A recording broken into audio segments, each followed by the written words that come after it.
hirap magsipak ng kahoy. Mauuga lahat ng brain cells na ay. Juts lang pala. Bakit ayaw yan? Ewan ko ba dito bakit ayaw? Ilabas ko na lahat ng galit ko, di pa rin siya nabibiyak. Oh! Yun.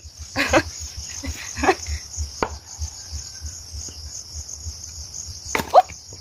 Kita niyo yun? Mabilis ka naman palang kausap.